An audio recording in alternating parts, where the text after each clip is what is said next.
자, 여러분 안녕하십니까? 부동산 세포 김윤석입니다. 자, 한 주간 잘 보내셨습니까? 자, 이번 시간에는 이제 우리 주제 취득 시기부터 출발해 보겠습니다. 우리 취득 시기는 저희 교과서 447페이지부터 우리가 출발을 합니다. 447페이지. 자, 그러면 또 우리 지난 한 주 뭐 여러분들 강의 들으셨는데 또 다른 과목 하다 보니까 가물가물하실 거예요. 자, 다시 한번 복습을 해보고 또 진도를 나가보도록 하겠습니다.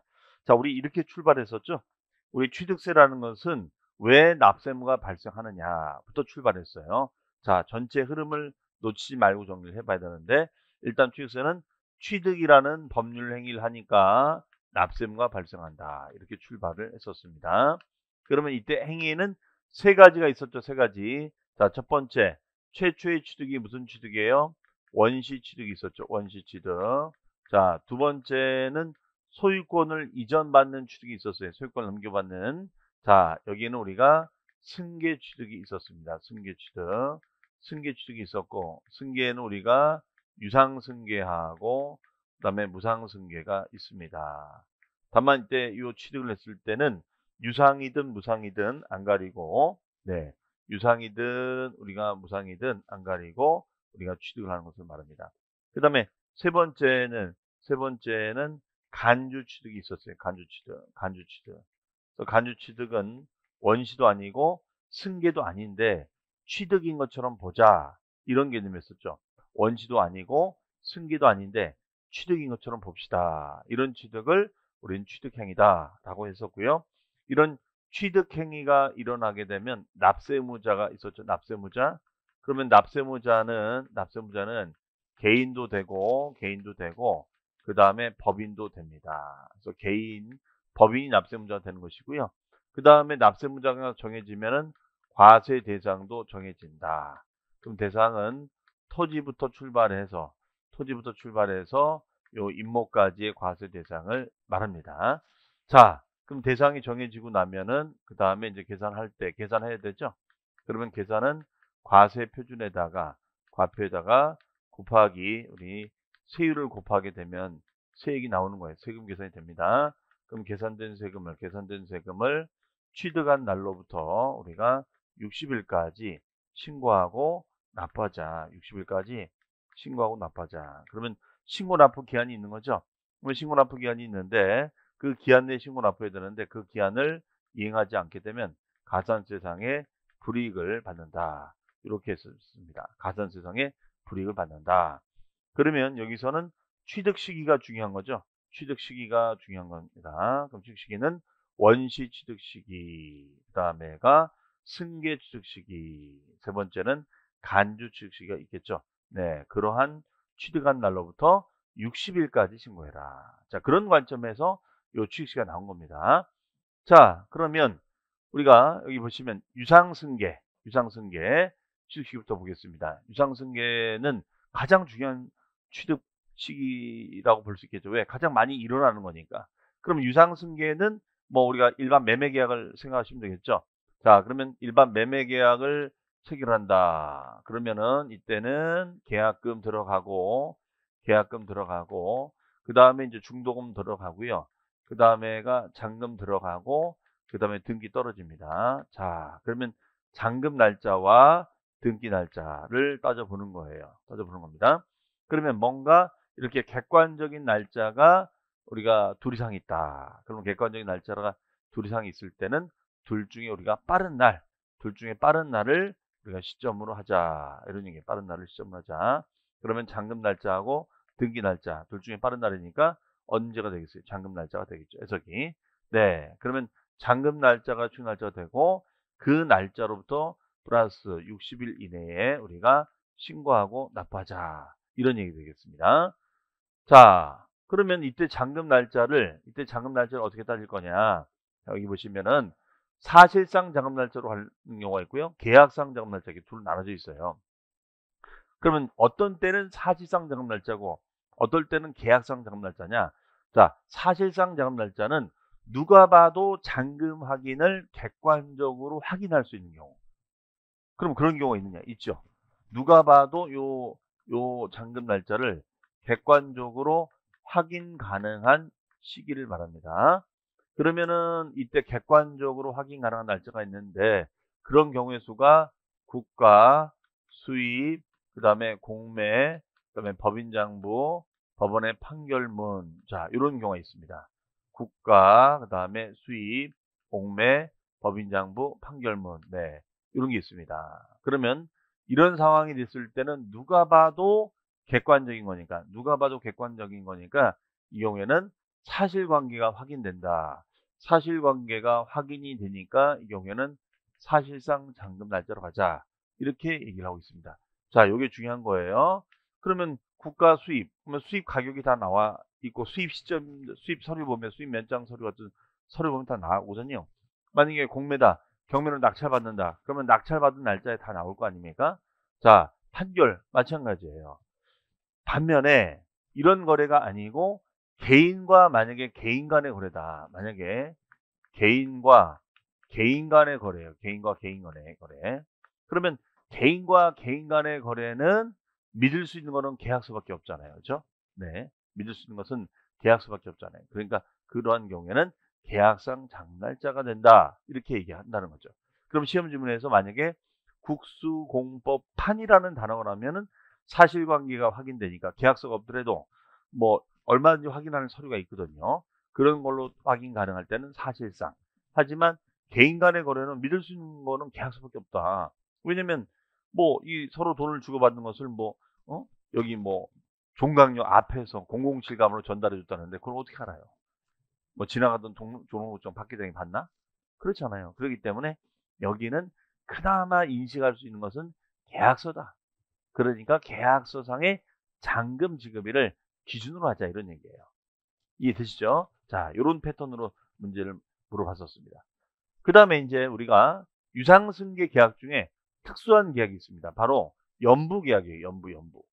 그럼 여기서 말하는 연부 계약이라는 것은 뭐냐? 연부라는 것은 이거는 연 단위로 나누어 내서 취득을 할 수 있다 이런 얘기죠. 연 단위로 나누어 내서 그럼 연부 계약이라 하는데 얘는 우리가 2년 이상에 걸쳐서 우리가 할부로 나누어 취득하는 것을 말합니다. 2년 이상에 걸쳐서 할부로 나누어 취득하는 것을 말한다. 이렇게 보시면 되겠어요. 그럼 만약에 4억짜리 예를 들어서 4억짜리 부동산을 4년 연부로 나누면은 어떻게 되겠습니까? 얘는 1억, 그 다음에 1억, 그 다음에 1억, 그 다음에 1억이 되겠죠? 1억이 됩니다. 그러면 얘는 4년 연부로 나누는 거니까 어떻게 돼요? 2021년도에 한번 주고, 2022년도에 한번 주고, 2023년도에 한번 주고, 24년도에 한번 주자. 그러면 요때 우리가 요때 취득이 되는 거니까 취득세 신고는 4번 다 이루어지는 거죠. 네, 이것을 사실상 연부금 지급일이라고 얘기합니다.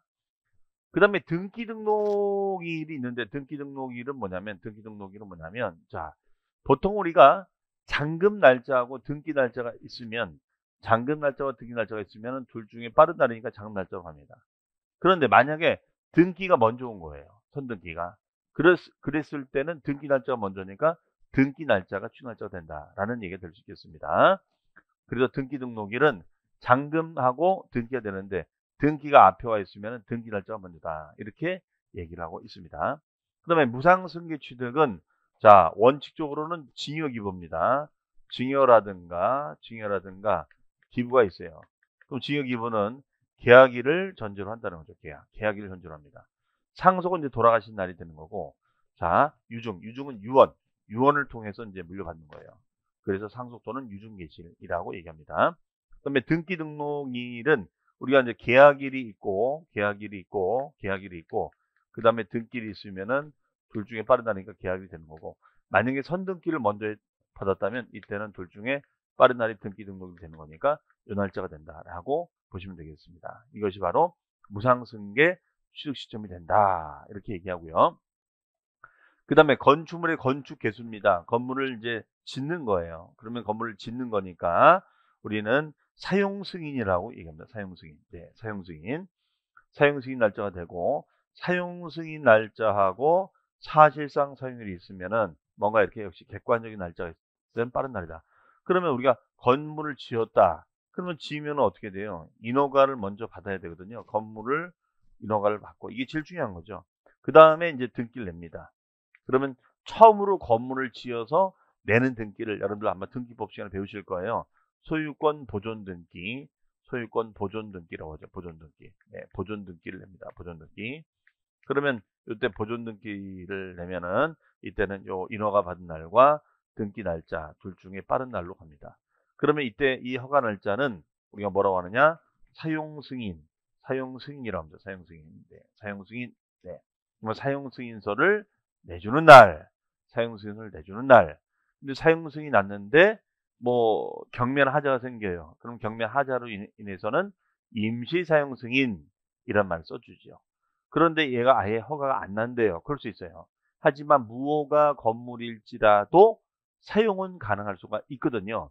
그러한 경우에는 사용이 가능한 날을 취득시기로 봅니다. 해석이요. 네. 자, 그러면 시험 문제는 어떻게 물어볼까요?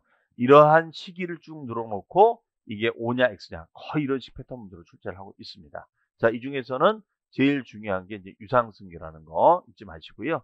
자, 그럼 우리 교재 한번 볼까요? 유상승계 역시 별 표시가 돼 있죠? 자, 1번 사실상 잔금 지급일이 취득 시기가 되는 경우 거기다 써놓으세요. 객관적인 취득, 객관적인 취득, 객관적인 취득 시기. 그래서 그 1번 기억에 국가지자체 밑줄, 니은의 수입 밑줄, 디귿의 공매 밑줄, 리을의 판결 밑줄, 미음의 법인장부 밑줄 쳐놓으시기 바랍니다. 자, 법인장부라는 것은 예를 들어서 이런 거죠. 뭐 분양을 받은 거예요. 여러분들이 만약에 아파트를 분양을 받아요. 그러면은 그 분양 대행사가 다 이걸 기록을 하거든요. 언제? 그리고 분양 공고를 하면은 분양 날짜에 뭐 차액금 얼마, 그다음에 중도금 얼마, 1차, 2차 이거 다 들어가도록 되어 있습니다. 그 다음에 동그라미 2번 일반적인 취득은 계약상 자금 지급일을 적용하는 경우가 되겠습니다. 이거는 개인과 개인 간의 거래입니다. 이거는 개인과 개인 간의 거래예요. 그렇기 때문에 얘는 계약서상의 잔금 날짜로 가자. 이렇게 표현합니다. 계약서상의 잔금 날짜. 자, 그런데 이제 이런 경우가 있어요. 계약상 잔금 날짜가 되는데 이 개인과 거래하다 보니까 이런 경우도 있습니다. 잔금 날짜를 써야 되는데 그냥 잔금 날짜를 2021년 3월 하고 날짜를 안 쓴 거예요. 날짜를 안 쓴 거예요. 이럴 수 있을까요? 네. 계약상 잔금 날짜를 써야 되는데 날짜를 개인 간의 거래다 보니까 그럴 수 있어요. 그러면 이거는 그 매도인과 매수인 간에 굉장히 관계가 뭐 있다는 거예요. 뭐 예를 들어서 지인 친구 관계야. 야, 그러면 얘기의 논점은 자, 친구야. 내가 지금 뭐 이거 뭐 하고 있어 가지고 그러니까 이거 3월 달 안으로 정리해 줄게. 5월 달 안으로 정리해 줄게. 날짜 쓰지 말자. 내가 정확하게 내 성격상 정확하지 못하면 내가 약속 못 지키고 나 너무 힘드니까 그냥 3월 말까지 줄게. 뭐 이럴 수 있잖아요. 그런데 이렇게 돼 버리면은 60일 여부를 따지기가 힘들어지잖아. 과세관청은. 그렇죠? 그러면 납세자 이 매도인 매수인들끼리야 뭐 자기네끼리는 뭐 꿍짝꿍짝 할 수 있지만 과세관청은 답답한 거예요. 그렇기 때문에 과세관청은 이러한 경우에는 날짜를 임의로 정해버립니다. 그래? 날짜를 이렇게 불명확하게 해서 그러면 우리는 계약일로부터 계약일 플러스 60일, 계약일 플러스 60일을 잔금 날짜로 보겠다라고 얘기를 하고 있어요. 자, 이것도 기억을 해두시죠. 그러면 계약 친날로부터 60일이 보통 잔금을 치른 날이다. 왜 60일이냐? 보통 등기 이전할 때 보통 60일을 기준으로 하거든요. 그래서 그런 것을 따라가는 거예요. 우리 공시법에 60일 이내 해라, 2달 이내 해라 이렇게 돼 있거든요. 그래서 그 규정을 따라간다라고 보시면 되겠어요. 자, 그러면은 그 문장이 어디 나오냐? 동그라미 2번의 기억의 세 번째 줄, 두 번째 줄 밑줄 계약상 잔금 지급일이 명시되지 아니한 경우에는 계속 밑줄 계약일로부터 60일이 경과한 날까지 밑줄. 네. 그 다음에 니은에 보시면 등기 등록을 하지 아니하고 밑줄 등기 등록하지 아니하고 60일까지 계약 해제된 사실이 화해조서, 인락조서, 공정증서에 따라 입증됐을 때는 취득으로 본다, 보지 아니한다, 보지 아니한다. 자, 키워드는 등기 등록하지 아니하고. 그러니까 아직 등기 등록하지 아니하고 둘 간에 지금 분쟁이 생긴 거야. 이 상태에서.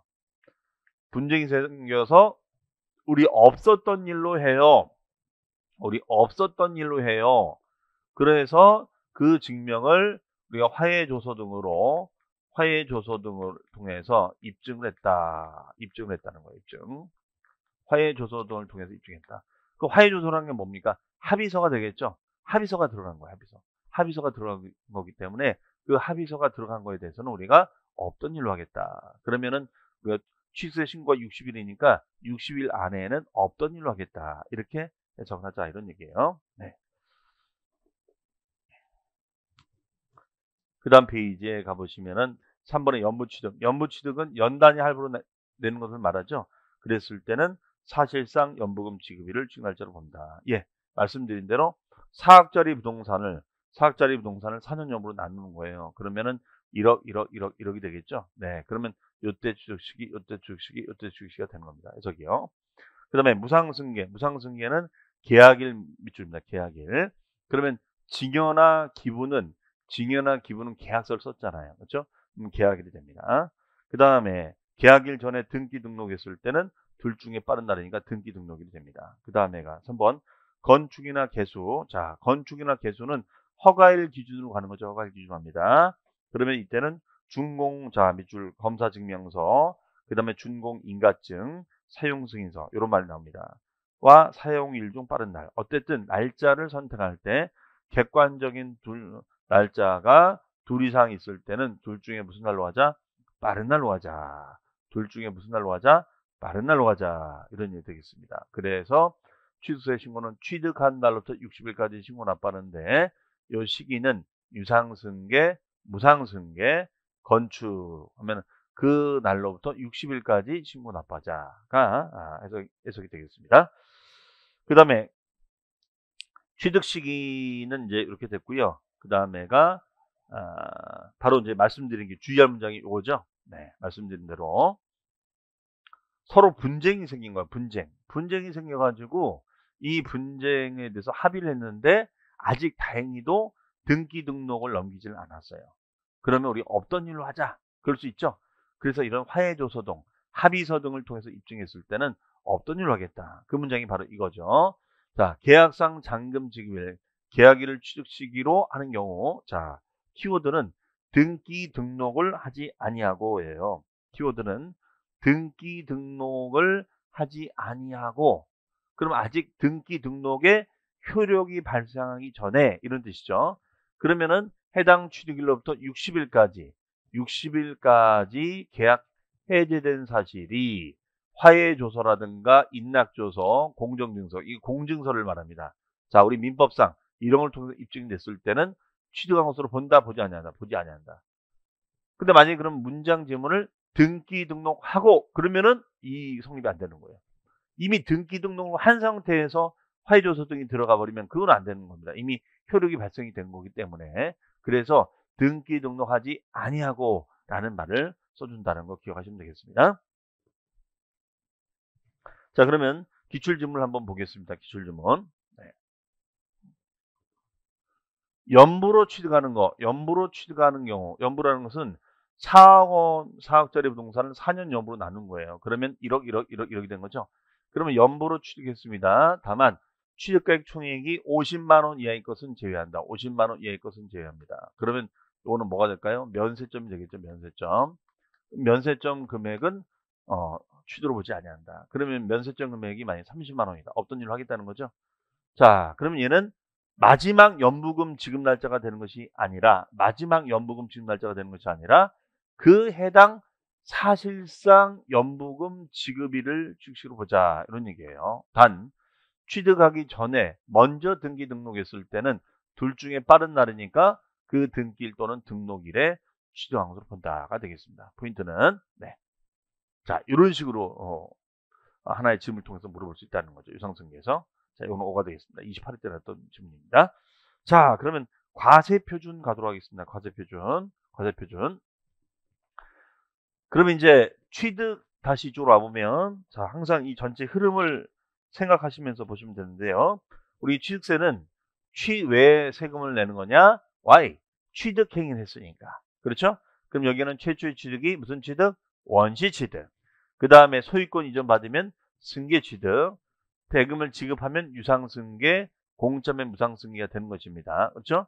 자, 그래서 증여나 기부나 상속이 되는 거고 매매, 교환 등이 되겠습니다. 그다음에 간주 취득은 원시도 아니고 승계도 아니고 취득으로 보겠다는 거죠. 이러한 취득행위가 일어나면 납세무자가 정해지는 겁니다. 그래서 개인 또는 법인이 되고 과세 대상은 토지부터 임목까지 대상이 됩니다. 그리고 계산을 하면은 과세 표준에다가 세율을 곱하자. 과표에다 세율을 곱하자.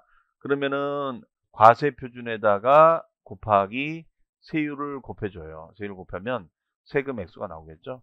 그러면 이때 이 계산하고 이거는 취득한 날로부터 60일까지 신고하고 납부하자. 만약에 이걸 이행하지 않으면 가산세상의 불이익을 받는다. 이게 이제 핵심 포커싱이 되겠습니다. 해석이요. 그러면 이제 과세 표준에 대해서 우리가 과세 표준에 대해서 한번 정리를 해봐야겠죠. 과표.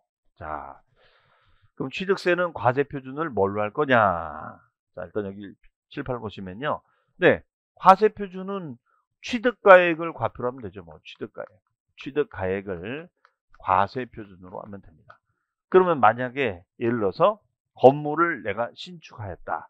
예를 들어서 건물을 신축했어요. 건물 신축. 건물 신축하면은 취득가액을 뭘로 해주면 좋을까요? 건물을 건축한 거죠. 건축하면 건축비가 들어갈 거 아닙니까? 공사비가 들어가겠죠. 공사비. 예, 맞습니다. 그러면 요 공사비가 들어가요. 공사비가 건축비가.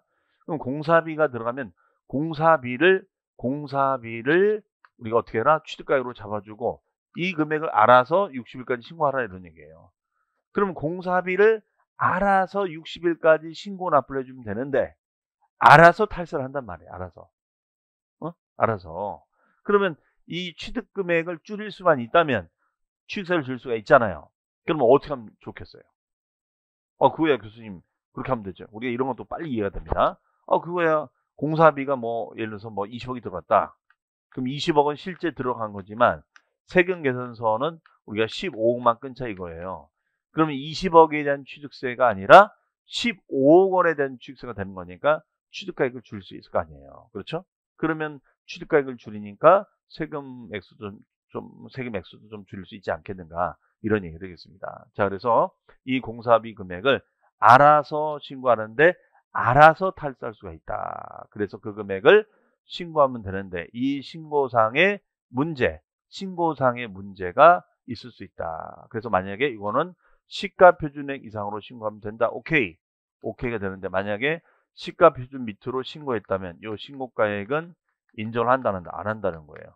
그러니까 이 신고를 잘하나 못하나에 대한 나름대로 기준치가 필요한데 그 기준 금액을 우리 과세관청에서는 뭐라고 이름을 지었냐면 시가표준액이라고 이름을 지었습니다.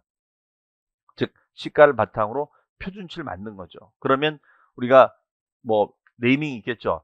토지의 시가표준액, 주택의 시가표준액, 건축물 등의 시가표준액이 있을 거예요. 예, 이름을 지어놨어요. 그러면 여러분들 토지는 땅값은 지가라고 하죠. 지가는 공시라고 하죠. 공시. 그렇죠? 공시. 그러면 토지 부동산은 개별성이 있는 거예요. 땅은 개별성이 있는 거다. 그래서 개별 공시지가다. 이렇게 얘기합니다. 그다음에 주택은 우리가 단독주택하고 공동주택이 있습니다. 그럼 단독주택은 이걸 뭐라고 하면 좋을까요? 개별성이 있으니까 개별주택가액이라고 지칭하고 있고요. 그 다음에 아파트 등은 우리가 뭐라 하면 좋을까? 아파트 등은 얘는 개별성이 떨어지기 때문에 그냥 공동주택가액이라고 얘기가 되면 되겠습니다. 네, 개별성이 떨어지니까 공동주택가액이다 이렇게 얘기합니다. 그 다음에 건축물 같은 경우에는 신축가액에다가 곱하기 지수등을 곱합니다. 지수등을 곱해서 우리가 그 지수를 곱해주면 요 금액이 나오겠죠. 요 금액이 나옵니다. 지수를 곱하면 요 금액이 나옵니다. 그래서 신축가액에다가 지수등을 곱해서 가격을 정해주는 거예요. 예. 그래서 얘는 토지의 우리가 시가표준액, 주택의 시가표준액, 건물의 시가표준액을 가지고 따져본다. 이렇게 보시면 되겠어요. 그 다음에 객관적인 취득이 됐을 때 누가 봐도 객관적인 취득이 됐을 때는 이런 시가표준액의 기준치가 필요 없다 이거예요. 사실관계가 확인이 되니까 이런 경우에는 사실상 취득가액을 과표로 하자. 그러면 누가 봐도 다 오픈된 금액이다. 그래서 여기는 국가, 수입, 공매, 판결문, 법, 법인장부, 부동산 거래신고제를 말합니다. 자, 국이 뭐예요? 국가지자체, 수입. 그러면 수입한 금액이 있겠죠. 국가지자체면 입찰된 딱 공고가 돼 있을 거 아니에요, 그렇죠?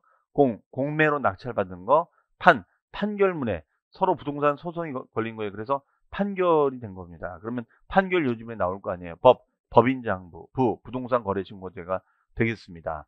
자, 그래서 이 금액을 우리가 객관적으로 확인됐으니까 사실상 취득가격으로 가자. 이렇게 얘기가 되겠어요. 해석이요. 네. 그러면 그 3번에 특례의 사실상 취득가격 또는 연부금액이다. 이렇게 했었습니다. 객관적인 취득이다. 네.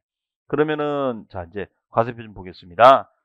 거기 색깔치 일반적인 과세표준 별표시 되어 있죠. 그 원칙은 취득 당시 신고가격이다. 예, 알아서 신고해라.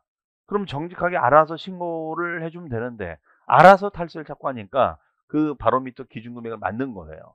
그래서 토지는 공시지가나 개별주택가격, 공동주택가격 이런 거를 통해서 가격줄 딱 정해내서 이거 이상으로 신고하면 오케이. 그러나 거기에 미달했을 때는 이거는 다운계약서 쓴 거다. 이렇게 해석을 하겠다는 거예요. 다운계약서. 다운계약서 들어보셨죠, 여러분들? 다운계약서, 업계약서. 자, 그 다음에 예외적으로 시가표준에 자 어떤 경우에 시가표준액이냐? 신고 또는 신고가의 표시가 없거나 시가표준액보다 적을 때는 시가표로 한다. 이런 말이 돼 있어요. 얘는 쓰임새가 그러니까 언제냐? 바로 우리가 무신고를 한다거나 무신고하거나 아니면 과소 신고가 됐을 때는 과소 신고된 것을 인정을 못하겠다. 이렇게 해석하고 있습니다. 그 다음에 시가표준액이 정의가 나와 있죠. 이 정의는 여러분들 읽어보시는데 이거는 지방세를 부과할 때 쓰는 기준금액이다라고 말씀을 드렸습니다. 그래서 토지의 주택의 시가표준액, 건물의 시가표준액 요거는 참고로 읽어보시고요. 어쨌든 네이밍을 토지는 땅값을 직가하고 직가는 공시가 되어 있다. 그런데 토지는 개별성. 그러니까 개별성이라는 것은 우리가 사람도 개성이 있잖아요. 부동산도 개성이 있다. 그래서 여기 보시면은 A 땅이 있고 그 다음에가 B 땅이 있다. 그러면 A 땅과 B 땅이 있으면 A 땅과 우리가 B 땅이 있다. 그러면은 가격의 차이가 있다. 이거예요. 가격의 차이가 있다. 그러면 둘 중에 어떤 게 더 비싼 거냐 이거예요. 둘 중에 어떤 게 더 비싼 거냐. 그건 모르죠. 그런데 여기에 만약에 어떤 모 연예인이 뭐 예를 들어서 뭐 BTS 정국이 뭐 땅을 샀다. 그건 땅값이 막 요즘에 막 올라가겠죠. 왜? BTS 때문에. 그러면 이 친구가 한마디만 하면 되잖아요. 전 세계 아미들아, 오빠가 여기 땅 샀다. 그렇죠?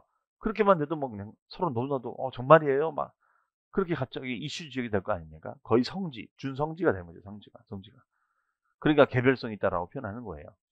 단독주택도 마찬가지입니다.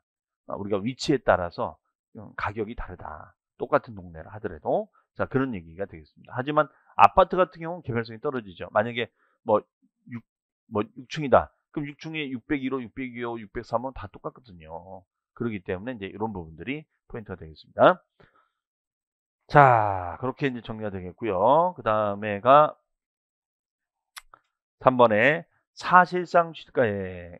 요거는 우리가 객관적인 취득이라고 써놓으시면 되겠습니다. 객관적인 취득, 확인 가능하다. 그래서 거기 키워드가 국가자체 밑줄, 리은의 수입 밑줄, 디귿의 공매 밑줄, 리을의 판결문 법인장부 밑줄 쳐놓으시고요. 그 다음 페이지 보시면은 미음의 검증 밑줄, 검증. 네. 그 다음에 이제 비읍에 보시면 이런 말이 있습니다. 사실상 취득가격이 세무서장이나 국세청장으로부터 통보받은 자료 또는 조사 결과에 따라 확인된 금액보다 동그라미 적은의 동그라미 적은 그리고 밑줄 확인된 금액. 그럼 이건 무슨 말이냐면 사실상 취득가액 부동산 거래 신고제에 따라서 실거래가로 확인됐다 이거예요. 실거래가로 딱 확인이 됐어요. 확인이 됐는데 이 확인된 금액이 얼마냐면 얘가 1억 원이다. 1억 원이다.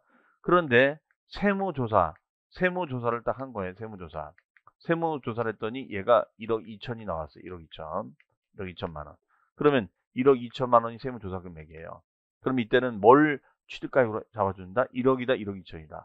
오히려 이게 더 크잖아요. 그러니까 1억 2천으로 가겠다 이거예요. 세무조사로 확인된 금액이 있다면 이게 더 정확하다라고 해석을 하겠다라는 얘기가 되겠습니다. 그 다음에가 이제 요 사례는 이따 보기로 하고요. 그 다음에 이번에 간주취득이 있습니다. 간주취득. 자, 간주취득 한번 보실까요? 간주취득. 여기다도 별 표시 하나. 그러면 간주취득은 누누이 얘기하지만 소유권의 변동이 있는 거예요, 없는 거예요? 소유권의 변동이 없는 거죠.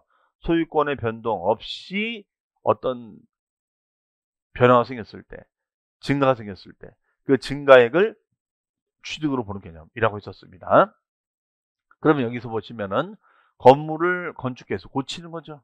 노후된 건물을 개수 수선한 거예요. 가치가 늘어날 수밖에 없겠죠. 그 다음에 선박이나 차량이나 기장비 종류를 바꾼 거예요. 그러면 뭐 이런 거 생각하시면 되겠죠.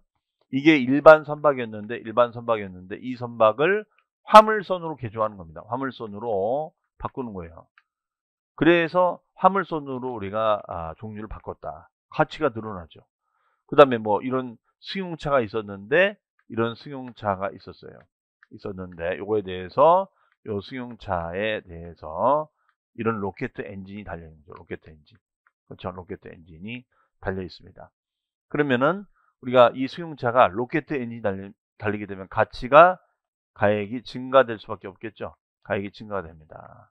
그러면 증가된 것만큼을 취득으로 보자 이런 거예요. 증가된 것만큼을 취득으로 보자 이렇게 얘기 되겠습니다. 네.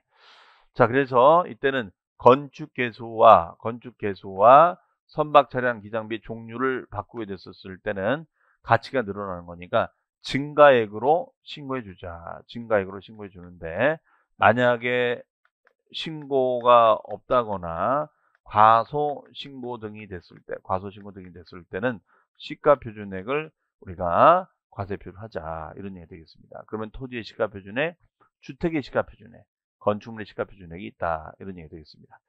그 다음에 두 번째 토지 지목을 변경합니다. 토지 지목을 우리가 변경하면 이때도 증가한 금액이 있겠죠. 그러면 토지 지목을 바꾼다는 것은 임야를 우리가 농지로 바꾸고 또 농지를 대지로 바꿀 수도 있잖아요. 그렇지 않겠어요? 임야를 농지로 바꿔주고 농지를 대지로 바꿔주는 거죠. 그러면 가치가 늘어나죠. 그러면 증가한 금액을 과표로 보자. 그러면 만약에 임야를 농지를 대지로 바꿨는데 얘는 거래한 금액이 없죠. 거래 금액을 모르죠. 거래한 건 아니니까. 그냥 성격만 바꾼 거잖아요. 그러면 이때 수유주는 갑이고 이때 수유주는 갑이에요. 근데 가액은 증가가 됐다. 그러면 이 증가액을 측정해서 과세표준 산정하자 이런 얘기죠. 그런데 문제는 거래 금액이 없잖아요. 자, 그럼 이랬을 때는 뭘 사용하면 좋을까? 자, 아까 시가표준의 쓰임새가 뭐였었죠? 무신고하거나 과소신고 등을 하거나 거래 금액을 표시할 수 없으면은 어쨌든 지자체가 인정해주는 기준금액 아니겠어요? 그러면은 이때는 시가표준액을 조회를 하면 되고요. 지목 변경 이후에 시가표준액을 조회하고 그 다음에 지목 변경 전에 시가표준액. 그러면 토지 같은 경우에는 지목 변경 후에 공시지가가 있을 거고 지목 변경 전에 공시지가가 있겠죠. 자, 그러면 이런 공시지가를 조회를 해서 그 차액을 증가로 잡아주자. 그럼 조회를 해봤는데 공시지가가 얘는 5천만 원이 됐는데 얘는 만약에 1억 원이 됐다. 그럼 얼마 증가됐어요? 5천이 증가됐죠. 5천 증가된 것을 과세 표준으로 하자 이런 얘기예요. 과표. 그리고 여기다 세율은 2%의 특례세율로 갑시다. 2%의 특례세율로 갑시다. 이런 얘기예요. 2%의 특례세율로 갑시다. 그러면 5천에 20%면은 1,000만 원이 되는 거고 2%면은 100만 원이 되는 거죠. 그러면은 100만 원만큼 우리가 세금을 갖다가 납부하면 된다. 이런 얘기 되겠습니다. 100만 원만큼. 자, 이거예요. 그래서 지목 변경 이후에 시가 표준액, 그 다음에 지목 변경 전에 시가 표준액, 이걸 체크해 보자. 그래서 변경 후 시가 표준액에서 변경 전 시가 표준의 차이를 가지고 따져주자. 그러면 이것이 증가한 금액이다. 라고 보시면 되겠습니다. 자, 그러면 이제 2번에 1번. 네, 1번이 바로 이제 그 얘기죠. 그러면은 동그라미 1번에 동그라미 1번이 바로 1번에다가 증가가액이라고 메모해 놓으시면 되겠죠. 네, 증가가액이다. 그 다음에 동그라미 2번은 증가가액은 이제 신고하는 것이 원칙인데 신고를 제대로 하지 않았을 때는 우리가 시가표준액이 된다. 이렇게 돼 있고요. 그 다음에 토지 지목 변경도 마찬가지죠. 자, 가로 2번에 거기에 밑줄입니다. 증가한 가액의 밑줄, 증가한 가액의 밑줄. 그럼 증가한 가액 숫자는 기억의 1번에 보니까 지목 변경 이후에 시가 표준액이 돼 있고 2번이 지목 변경 전 시가 표준이 돼 있죠. 그러면 동그라미 1번에서 동그라미 2번 금액을 빼주면 되겠죠. 그러면은 증가액이 나온다가 되겠습니다. 자, 이상으로 해서 우리가 과세 표준 얘기를 봤고요.